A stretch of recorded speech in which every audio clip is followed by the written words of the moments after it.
श्मशान की बांसुरी। इतनी रात को फिर कौन बांसुरी बजा रहा है? अनिरुद्ध की नींद एक झटके में टूट गई। घड़ी में रात के 2:30 बज रहे थे। पूरे घर में सन्नाटा पसरा हुआ था। गांव की रातें वैसे भी डरावनी होती हैं, लेकिन आज की रात कुछ अलग थी। फिर से वही आवाज। कोई साधारण सुर नहीं था, उसमें दर्द था, उसमें कराह थी, मानो कोई रोते रोते सांसों में बांसुरी फूंक रहा हो। अनिरुद्ध बिस्तर पर उठकर बैठ गया। यह आवाज श्मशान की तरफ से आ रही है। वह खिड़की की ओर बढ़ा। खिड़की आधी खुली थी।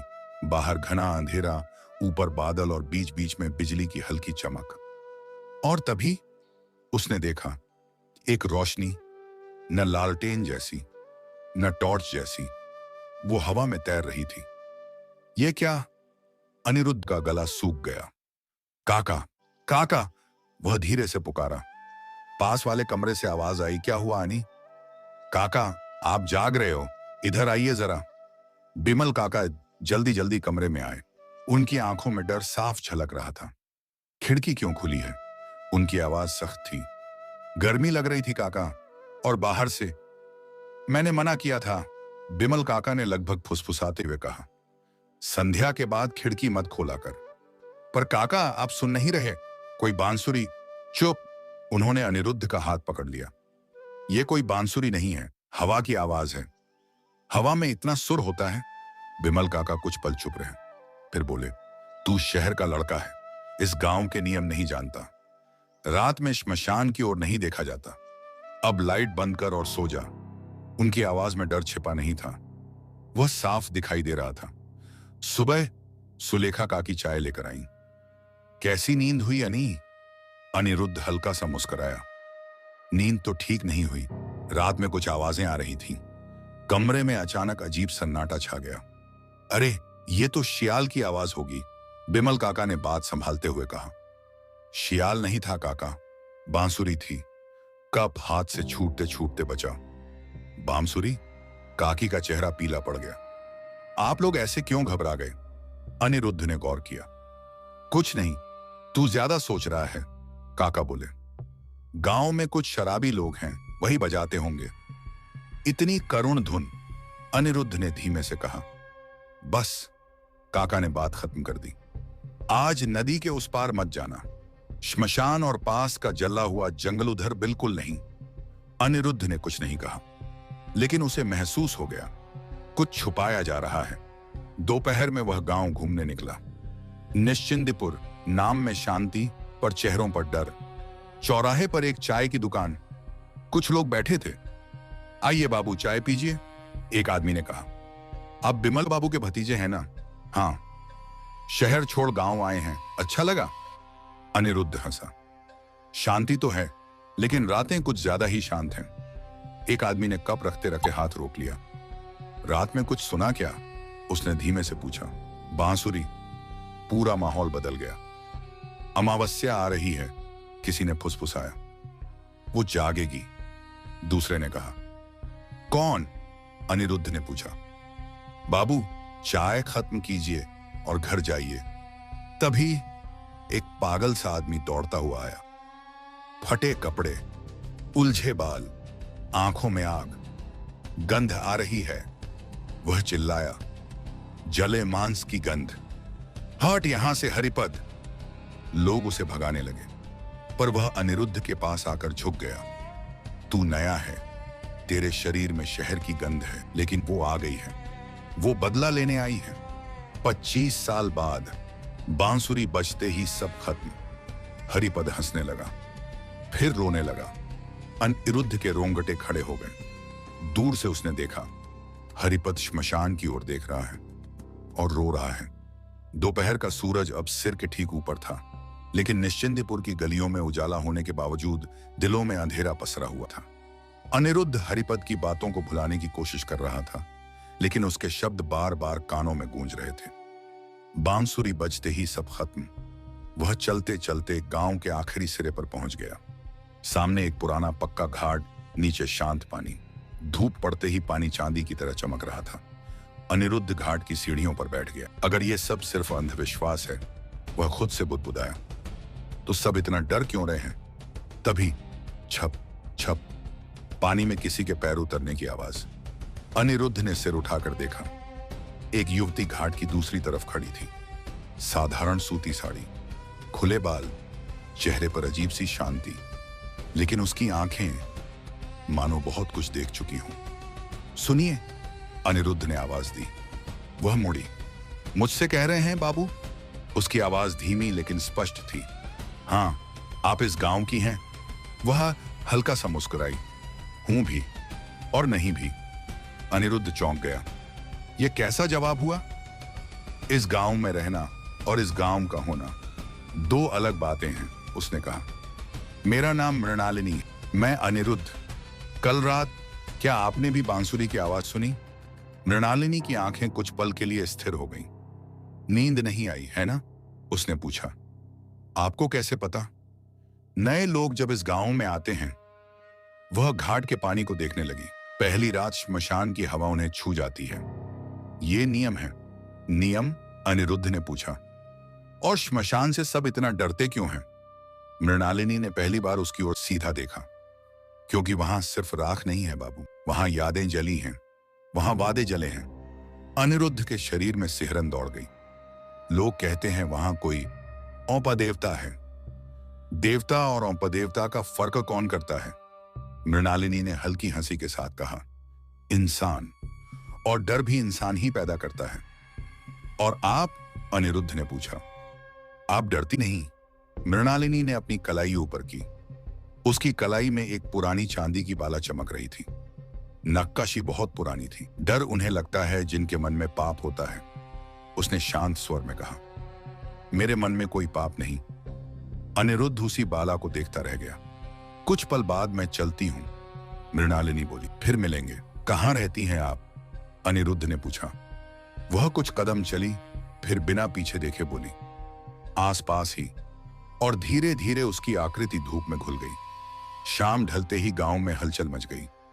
अरे दौड़ो दौड़ो, सदानंद के घर कुछ हो गया। अनिरुद्ध भीड़ के पीछे पीछे दौड़ा।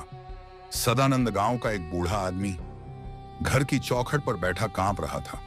उसका शरीर आग की तरह तप रहा था। मुझे छोड़ दो, वह बड़बड़ा रहा था। मैंने कुछ नहीं किया। डॉक्टर बुलाओ, अनिरुद्ध ने कहा। एक औरत बोली। यह डॉक्टर का रोग नहीं है बाबू। तो क्या है? यह उनका काम है, किसी ने कहा। उनका मतलब? अनिरुद्ध आगे बढ़ा और सदानंद के माथे पर हाथ रखा। तेज बुखार। अचानक सदानंद ने उसकी कलाई कसकर पकड़ ली। भागो बाबू। उसकी आंखें बाहर निकल आई थीं। वो आ गई है। कौन? चंद्रमुखी, वह चीखा। उसके हाथ में वही चांदी की बाला।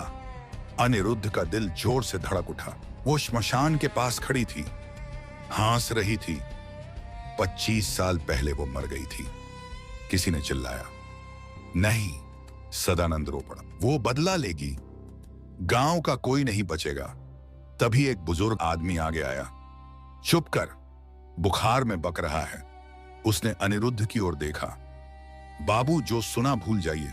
इस मिट्टी को कुरेदोगे तो सिर्फ हड्डियां नहीं, सांप भी निकलेंगे। अनिरुद्ध भारी मन से लौट आया, लेकिन उसके दिमाग में एक ही बात घूम रही थी, चांदी की बाला। सदानंद ने जिस बाला की बात की, वही बाला मृणालिनी की कलाई में थी। संयोग? वह खुद से बोला, या कुछ और? रात। अनिरुद्ध घर के बाहर टहल रहा था। इतनी देर तक बाहर क्यों घूम रहा है? बिमल काका बोले। काका? अनिरुद्ध ने सीधे पूछा। चंद्रमुखी कौन थी? बिमल काका के चेहरे से रंग उड़ गया। तू फिर वही नाम? सदानंद काका ज्वर में उसी का नाम ले रहे थे। काफी देर चुप्पी रही। फिर चंद्रमुखी? बिमल काका ने धीमे से कहा। इस गांव का अभिशाप थी। रात का अंधेरा निश्चिंदपुर पर धीरे धीरे उतर रहा था। आसमान में बादल घिराए थे। हवा में अजीब सी नमी थी, जैसे आने वाले तूफान की चेतावनी। अनिरुद्ध बिमल काका के सामने चुपचाप बैठा था। अब बताओ काका, उसने दृढ़ स्वर में कहा। चंद्रमुखी कौन थी? बिमल काका ने दरवाजे की कुंडी ठीक की, फिर खिड़की की ओर देखा। आवाज धीमी कर ली। ये बात अगर रत्नेश्वर राय के कानों तक पहुंची तो मुश्किल हो जाएगी। मुझे सच चाहिए, अनिरुद्ध बोला। काफी देर बाद ठीक है, बिमल काका ने लंबी सांस ली, लेकिन जो सुनोगे वो भूल पाना आसान नहीं होगा। 25 साल पहले निश्चिंदपुर वैसा नहीं था जैसा आज है। खेत हरे भरे थे, हवाओं में हंसी थी, और उसी गांव में रहती थी चंद्रमुखी, नीची जाति की लड़की, गरीब, लेकिन रूप ऐसा कि जैसे आग। और सबसे बड़ी बात, वो बांसुरी बजाती थी, ऐसी बांसुरी की खेतों में काम करते लोग रुक जाते, नदी बहते बहते जैसे सुनने लगती। लोग कहते थे, बिमल काका बोले, उसकी बांसुरी में जादू था। उसी समय गांव का जमींदार घर, रत्नेश्वर राय घर का छोटा बेटा, जवान घमंडी लेकिन दिल में आग, वो चंद्रमुखी पर मर मिटा। काका ने कहा, छुप छुप कर मिलने लगा। और चंद्रमुखी? अनिरुद्ध ने पूछा। वो भी प्यार करती थी? काका बोले, सच्चा प्यार। रत्नेश्वर ने वादा किया, मैं तुमसे शादी करूंगा, लाल बनारसी साड़ी पहनाऊंगा, गले में मंगलसूत्र डालूंगा। चंद्रमुखी ने भरोसा किया। सबसे बड़ा पाप यही होता है, भरोसा।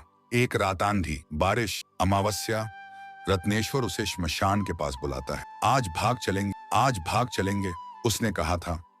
चंद्रमुखी लाल साड़ी पहनकर आई, हाथ में वही चांदी की बाला और बांसुरी, लेकिन वहां कोई बारात नहीं थी, कोई फेरे नहीं थे, सिर्फ अंधेरा। रत्नेश्वर का चेहरा बदला हुआ था। मेरे पिता ने कहा, अगर मैंने नीची जाति की लड़की से शादी की तो मुझे संपत्ति से बेदखल कर देंगे। इसलिए उसने रस्सी निकाली। चंद्रमुखी ने चीखना चाहा, लेकिन बांसुरी उसके हाथ से गिर गई। विश्वासघात का दर्द, बिमल काका की आवाज कांप रही थी। सबसे ज्यादा होता है वहां श्मशान में। रत्नेश्वर ने अपने ही हाथों से चंद्रमुखी का गला घोंट दिया। 2 दिन बाद लाश मिली, गले में नीले निशान, लेकिन गांव बोला आत्महत्या, क्योंकि रत्नेश्वर राय का नाम कौन लेता? सिर्फ एक आदमी, हरिपद, चंद्रमुखी का मामा। वह श्मशान में बैठकर रोता मिला। बांसुरी 25 साल बाद बजेगी, वो लौटेगी। उस दिन के बाद हरिपद पागल कहलाया। और रत्नेश्वर? अनिरुद्ध ने पूछा। वो जिंदा रहा, काका बोले, लेकिन चैन से नहीं। हर अमावस्या को वो बांसुरी सुनता था। और अब? अनिरुद्ध ने कहा। अब 25 साल पूरे हो गए, बिमल काका फुसफुसाए। अनिरुद्ध को मृणालिनी याद आई। काका, उसने धीरे से कहा, आज मैंने एक लड़की देखी, उसके हाथ में वही बाला थी। बिमल काका सन्न रह गए। नाम? मृणालिनी। कमरे में सन्नाटा। उसका उम्र? काका बोले, 22 से 24 से ज्यादा नहीं हो सकती। तो फिर या तो संयोग है या फिर? काका की आवाज टूट गई। रात और गहरी हो गई, बाहर हवा तेज हो गई, और तभी बांसुरी, इस बार बहुत पास। बिमल काका कांप उठे। शुरू हो गया, उन्होंने कहा। उसी समय अनिरुद्ध घर से निकल पड़ा। रुक, काका चिल्लाए। आज नहीं रुका जा सकता। अनिरुद्ध बोला, आज सच सामने आएगा। मंदिर के पास मृणालिनी बैठी थी। अंधेरे में भी उसका चेहरा चमक रहा था। तुम जान गए, उसने कहा। तुम चंद्रमुखी से जुड़ी हो? अनिरुद्ध बोला। मृणालिनी मुस्कुराई। मैं वही अतीत हूं जिसे ये गांव दफनाना चाहता है। आज अमावस्या है, उसने आसमान की ओर देखा। आज न्याय होगा। अमावस्या की रात निश्चिंदपुर आज बिल्कुल अलग लग रहा था, जैसे पूरा गांव सांस रोके बैठा हो। हर घर के दरवाजे बंद, खिड़कियों पर कुंडियां दियों की लौ तक कांप रही थी। हवा में एक भारीपन था, जली लकड़ी, गीली मिट्टी और किसी पुराने दर्द की गंध। अनिरुद्ध अंधेरे में खड़ा आसमान देख रहा था। बादलों के बीच बीच में बिजली चमक रही थी। मृणालिनी की आवाज उसके कानों में गूंज रही थी। आज न्याय होगा। उसी समय सदानंद के घर में अफरा तफरी मची हुई थी। दरवाजा बंद रखो, उसे मत जाने दो। सदानंद बिस्तर पर पड़ा कांप रहा था। उसकी आंखें लाल, मुंह से झाग निकल रहा था। वो बुला रही है, वह बड़बड़ाया। बांसुरी बज रही है। कुछ नहीं है। उसकी पत्नी रोने लगी। ये बुखार है, सिर्फ बुखार। तभी फूं, इस बार घर के ठीक बाहर सदानंद एक झटके में उठ बैठा। सुन लिया, वह चिल्लाया। वो आ गई। उसने दरवाजे की ओर दौड़ लगाई।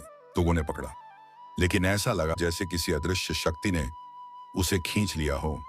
दरवाजा अपने आप खुल गया और सदानंद अंधेरे में गायब हो गया। अनिरुद्ध उसी समय श्मशान की ओर बढ़ रहा था। रास्ते में पेड़ अजीब तरह से कराह रहे थे, पत्ते बिना हवा के हिल रहे थे। फिर एक भयानक बिजली कड़की। उस रोशनी में उसने देखा, श्मशान के सामने लाल साड़ी में एक आकृति। चेहरा साफ नहीं था, लेकिन बाल खुले थे और हाथ में बांसुरी। माफ कर दे, सदानंद घुटनों के बल गिर पड़ा। मैंने कुछ नहीं किया, सिर्फ देखा था। रत्नेश्वर बाबू ने मुझे पैसे दिए, मैंने किसी को नहीं बताया। आकृति आगे नहीं बढ़ी, लेकिन हवा भारी हो गई। सदानंद ने अचानक अपनी छाती पकड़ ली। बचाओ! उसकी आवाज टूट गई। वह जमीन पर गिर पड़ा। उसका शरीर ऐसे मरोड़ा खाने लगा जैसे कोई अदृश्य हाथ उसका गला दबा रहा हो। कुछ ही पलों में सब शांत। सदानंद की आंखें खुली रह गईं, चेहरे पर स्थायी भय। अनिरुद्ध वहां पहुंचा। सब खत्म हो चुका था। दिल का दौरा, कोई कहेगा, लेकिन अनिरुद्ध जानता था यह सिर्फ डर नहीं था, यह न्याय था। तभी उसे किसी की मौजूदगी महसूस हुई। पीछे मुड़ते ही मृणालिनी, लेकिन उसके पैर जमीन को छू नहीं रहे थे। वह हवा में तैर रही थी। अनिरुद्ध की सांस रुक गई। अब तुम समझ गए, उसने कहा। तुम? अनिरुद्ध के होंठ कांप रहे थे। हां, वह बोली। मैं इंसान नहीं हूं, मैं वही हूं जो इस गांव ने जलाया था। अचानक दूर से किसी के कदमों की आवाज। एक आदमी हाथ में पिस्तौल लिए लड़खड़ाता हुआ आ रहा था। रत्नेश्वर राय। उसकी आंखें पागलों जैसी थीं। बाहर निकल, वह चिल्लाया। मैं जानता हूं तू यहीं है। 25 साल से तू मुझे सोने नहीं देती। आज मैं तुझे खत्म कर दूंगा। श्मशान के बीच एक पुरानी चिता। मृणालिनी उसी पर जाकर बैठ गई। किसे मारोगे रत्नेश्वर? उसकी आवाज गूंजी। जो पहले ही मर चुकी है। रत्नेश्वर कांप गया। तू मरी नहीं, तूने शरीर जलाया था, बोली। आत्मा नहीं। बिजली चमकी। उस रोशनी में अनिरुद्ध ने देखा, मृणालिनी का रूप बदल रहा था। आंखों से आग, बाल सांपों की तरह फुफकारते। वह अब सुंदर नहीं थी, वह न्याय की पिशाचिनी थी। मेरी बांसुरी, उसने कहा। आज तेरा अंतिम गीत गाएगी। उसने बांसुरी बजाई। अब वह करुण नहीं थी, वह मरण सुर था। रत्नेश्वर चीख उठा। रुक जा, मुझे माफ कर दे, मैं पागल हो जाऊंगा। पागल? वह हंसी। जैसे मैं मरी थी? उसने हाथ बढ़ाया। रत्नेश्वर का गला अपने आप कसने लगा। उसकी आंखें नीली पड़ गईं। नरक में मेरे दर्द को समझना, उसने कहा। एक भयानक चीख और रत्नेश्वर जमीन पर गिर पड़ा, मरा हुआ। मृणालिनी ने अब अनिरुद्ध की ओर देखा। उसकी आंखों में ऐसी अब आग नहीं थी, बस थकान। डरो मत, उसने कहा। निर्दोष का रक्त मुझे नहीं चाहिए। तुमने सच चाहा, अब जा सकते हो। रत्नेश्वर राय का शरीर श्मशान की जमीन पर पड़ा था, आंखें खुली हुई, चेहरे पर ऐसा भय मानो मौत के बाद भी आत्मा भागना चाहती हो। हवा अचानक शांत हो गई। बांसुरी की आवाज रुक चुकी थी। अनिरुद्ध अपने छुपे हुए स्थान से बाहर निकला। उसके पैरों में जान नहीं थी। आज उसने वह देखा था जिसे देखने के बाद इंसान पहले जैसा नहीं रह पाता। श्मशान के बीच खड़ी थी मृणालिनी, या अब कहना चाहिए चंद्रमुखी। उसका भयावह रूप धीरे धीरे बदल रहा था। आग जैसी आंखें शांत हो रही थीं। सांप जैसे बाल फिर से साधारण लटों में ढल रहे थे। वह फिर वही मृणालिनी लगने लगी। सब खत्म हो गया? अनिरुद्ध ने कांपती आवाज में पूछा। मृणालिनी ने आकाश की ओर देखा। अमावस्या की रात अब और भी गहरी लग रही थी।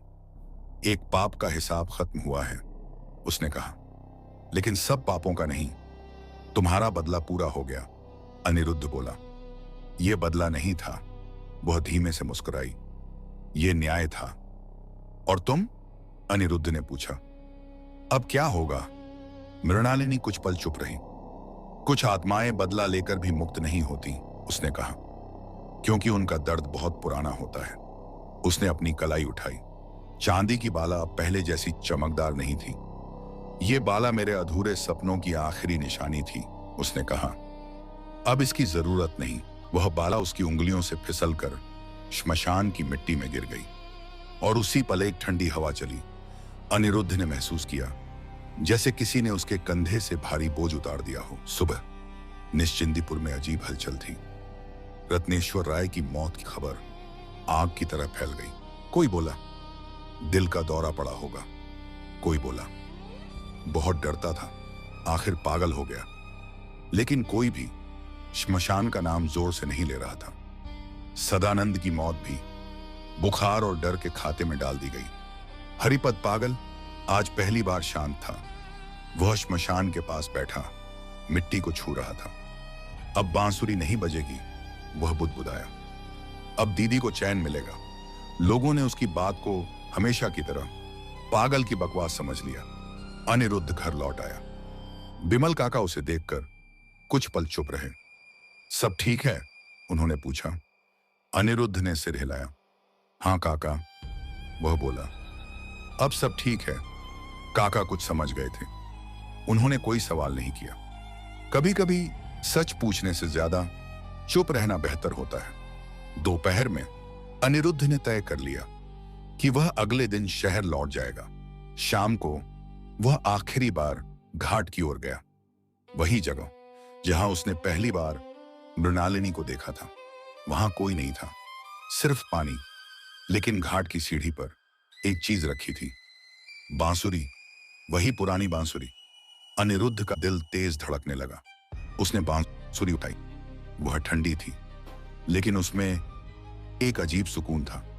उसके नीचे मिट्टी में उकेरा था, सच देखने वाले को धन्यवाद। अनिरुद्ध की आंखें भर आईं। उसने बांसुरी नदी में प्रवाहित कर दी। पानी में डूबते ही हल्की सी लहर उठी और दूर कहीं, बहुत दूर एक आखिरी सुर। अगले दिन अनिरुद्ध गांव छोड़ रहा था। पीछे मुड़कर देखा, निश्चिंदीपुर अब भी वही था, लेकिन चेहरों पर पहले जैसा डर नहीं था। श्मशान की ओर अब कोई नहीं कांपता था, बस चल पड़ी। कुछ दूर जाने के बाद अनिरुद्ध को एक अजीब एहसास हुआ। उसने शीशे में देखा, पिछली सीट पर कोई बैठा था। सफेद साड़ी, खुले बाल, मृणालिनी। उसकी सांस अटक गई। वह मुस्कुराई। डरो मत, उसने कहा, मैं साथ चल रही हूं। कहां? अनिरुद्ध ने पूछा। जहां जहां सच को दबाया जाता है, वह बोली। वहां वहां मुझे जाना होता है। बस की खिड़की से हवा का झोंका आया। अनिरुद्ध ने आंखें झपकी और पिछली सीट खाली थी। बस आगे बढ़ती रही और निश्चिंदीपुर पीछे छूट गया। लेकिन कुछ कहानियां कभी पीछे नहीं छूटती, समाप्त या शायद नहीं। क्योंकि अगर किसी रात आपको भी श्मशान की तरफ से बांसुरी सुनाई दे, तो याद रखिए वो डर नहीं है, वो न्याय की आवाज।